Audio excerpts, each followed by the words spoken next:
সাহস দেওয়ার জন্য নবীজি ভয় পেলেন না।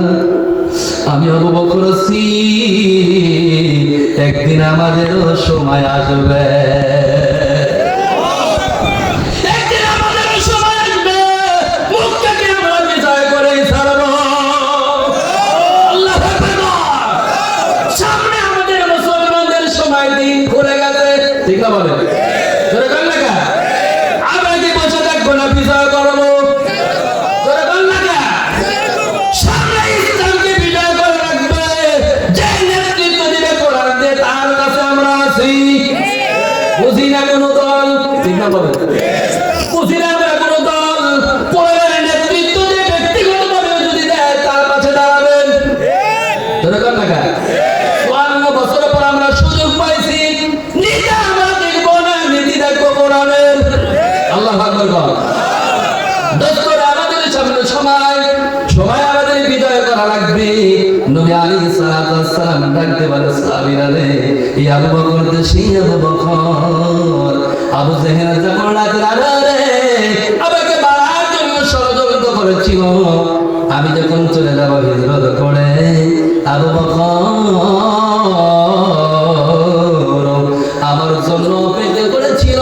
শুধু অপেক্ষাই নয়,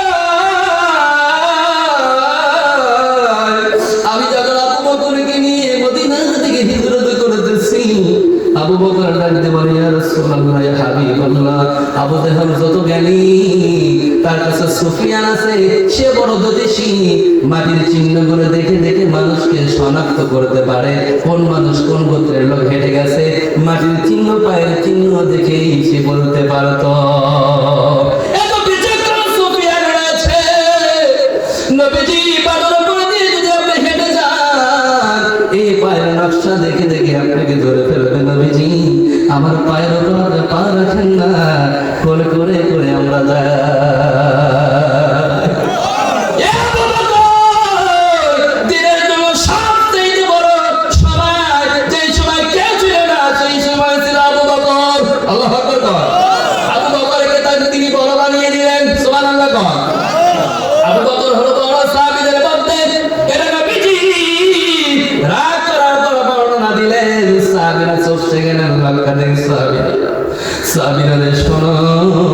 আমি মেরাজ করার পর আমাকে নিয়ে যখন অপব্যাস করে, যখন আবু জেহেলের বাচ্চাগুলো, আবু জেহেলের গোষ্ঠীগুলো যখন বলতেছিল, বিভিন্ন গালাগালি দেয়, দেখো মোহাম্মদকে আমরা পাগল বলি, তোমরা সবাই এসে দেখো না মোহাম্মদ আসলেই পাগল, ঠিক না বলে?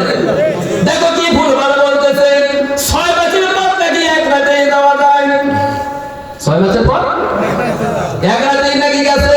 পাগল কত বড় হয়েছে এখন, এটা কি সম্ভব নাকি? সম্ভব? সম্ভব? সম্ভব হলো আল্লাহর জন্য, নবীর জন্য। সুবহানাল্লাহ।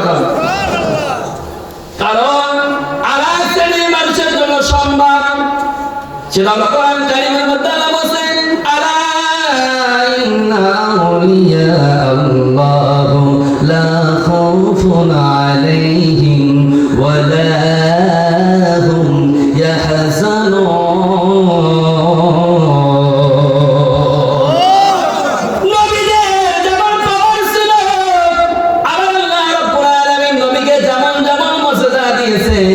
সব মজেদাগুলো উম্মতের জন্য আল্লাহ দান করে গেছে। সুবহানাল্লাহ। আওয়াজ হলো না তো? নবীজি মেরাজ করেছে, আমাদের মেরাজ আছে না নাই? সবাই বলে কি সেটা? as-salatu mi'rajul mu'minin। এই জন্য তো বলেছিলাম নামাজ কোনো ইবাদত নয়, নামাজ হলো মেরাজ। নামাজ কি? মেরাজ।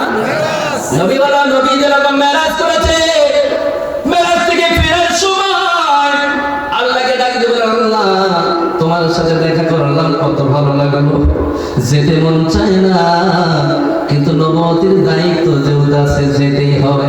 27 বছর দেখলাম, যেতে মন চায় না।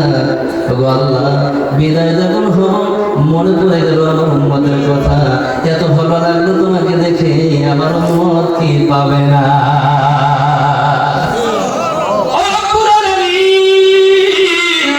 তোমাকে দেখে এত ভালো লেগেছে, এত মায়ায় পড়েছি, আমার উম্মত কি পাবে না? আর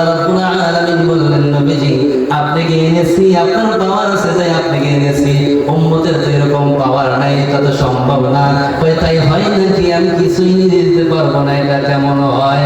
যেমন করে আজকে আপনাদের এখানে নরসিংদী এসেছি, অথবা কোনো বন্ধু আপনার বন্ধুর বাড়িতে এসেছে, বন্ধু ভালো মন্দ খাওয়াইলে যখন মনে করে যায় বিভিন্ন কথা যখন বন্ধু জিজ্ঞাসা করবে, দোস্ত তোমার আমার দোস্তানি কেমন আছে, বলে কে বলে না? হলো দোস্তানি তো ভালো আছে, হলো তোমার দোস্তানি ভালো থাকলে কি হবে? তোমার বাড়িতে গরুর মাংস করো, বিরিয়ানি খেয়ে গেলাম, তোমার দোস্তানির জন্য কিছু দিবা না? আরে দোস্তানি কথা মনেই করো না, গেলে বলবে কি কি খাইছো একটু বলো, যখন ভালো মন্দ বলবো তার তো মন চাবে, তুমি কি জবাব দিবা? বন্ধু তখন বলবে কিছু দিয়ে দে আমার বান্ধবীর জন্য, ঠিক না বলেন? বেশি না দিলেও কম করে দিয়ে পাঠাবে, ঠিক না বলেন?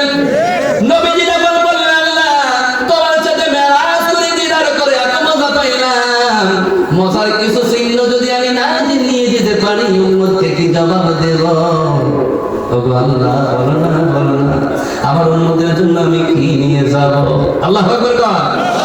আল্লাহ তখন ডাকতে বলেন নবীজি এত দেওয়া সম্ভব নয়, তবে হ্যাঁ দিলাম তোমাকে নামাজ দিলাম, এই নামাজ যদি তারা পড়তে পারে নামাজের সময় যখন হয়ে যাবে তখন যেন আমার সাথে কথা বলে।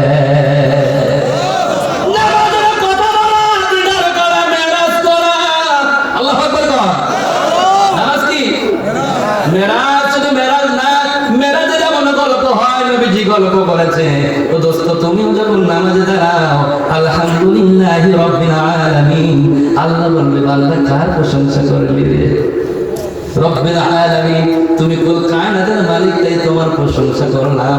আল্লাহ বলবে আমিও তোরে আপন বানিয়ে নিলাম। কথা বলা নামাজ, নামাজ কি?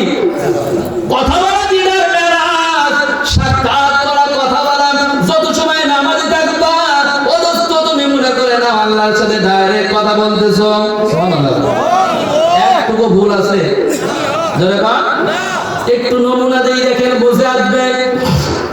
একটা মানুষ যদি কিছু সময় বসে থাকে অনেক একটা বিষয় সম্পর্কে হয়তো চিন্তা করবে, ঠিক না বলে? একটা বিষয় হয়তো চিন্তা করবে, ওই মাঠে আমি জমি লাগাই আসছি কেমন হবে, জমিটা ঠিক থাকলো নাকি, ভাবতে ভাবতে অনেক কিছু ভাববে, সময় লাগে কি লাগে? সময় লাগে কিনা? বিভিন্ন জিনিস ভাবতে বিভিন্ন জ্ঞান দিয়ে সময় লাগে, কিন্তু যখন নামাজে দাঁড়াইবে আল্লাহ রাব্বুল আলামিনের নবী বলেছে 30 সেকেন্ড পর পর মানুষ হাজার হাজার জিনিস মাথার মধ্যে ঢুকে পড়ে। ঢুকে কিনা বলে?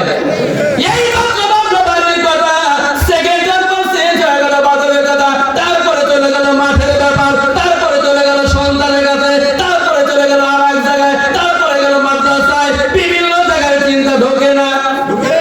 ঢোকে? এত তাড়াতাড়ি ঢোকে কেমনে? আগে তো বসেছিল আধা ঘন্টায় একটা জিনিস ভাবছো, ঠিক না? অথচ নামাজে যখন দাঁড়াইছো 30 সেকেন্ড পর পর ভিন্ন ভিন্ন জিনিস ভাবে। খেয়াল করে দিবে মিথ্যা হবে না? মিথ্যা হবে নাকি? নামাজের মধ্যে 30 সেকেন্ড পর পর নতুন নতুন জিনিস ভাবে। তাই তো নবীকে বলছে নবীজি বান্দা যদি এই চিন্তা থেকে দূর করে আল্লাহর দিকে বারবার যখন ঘুরে আনবে, প্রতিবার ওই হসনা আসওয়াদ সামনে রেখে তওয়াব করে যেমন নেকি হয়, যতবার ফেরাবে ততটুকুই নেকি হবে। যতবার তুমি রিটার্ন আনতে যাবে আল্লাহর দিকে, কতবার হসনা আসওয়াদ সামনে রেখে যেরকম নেকি হয় তওয়াব করে সমান নেকি। সুবহানাল্লাহ। এইটাই নাম হলো মেরাজ। নবীজি গেলেন মাত্র ওযু করে, আর ঘুরে এসে দেখলেন পানি এখনো গড়ে। সুবহানাল্লাহ। ওযু করে গেছে 27 বছর চলে গেল, দেখছে পানি এখনো চলে। সুবহানাল্লাহ। সুবহানাল্লাহ কয় না? জঞ্জাল পাল্লার মধ্যে যে তালাটা চলতেছিল তালাটা এখনো চলে। সুবহানাল্লাহ। গেছে কত বছর? কত বছর? ও দোস্ত তুমি নামাজের কাছে হিসাব করে দেখো, 1 ঘন্টা বসে তুমি যতটুকু ভাবতে পারবে না, 2 রাকাত নামাজ পড়তে গেছে যে হাজার হাজার গুণ বেশি ভাবা যায়। আর মানে তুমি মেরাজে দাঁড়ায় গেছো। সুবহানাল্লাহ। কিসে দাঁড়ায় গেছো? মেরাজের সময়টা খুব তড়িৎ গতিতে চলে। সুবহানাল্লাহ। বিজ্ঞানী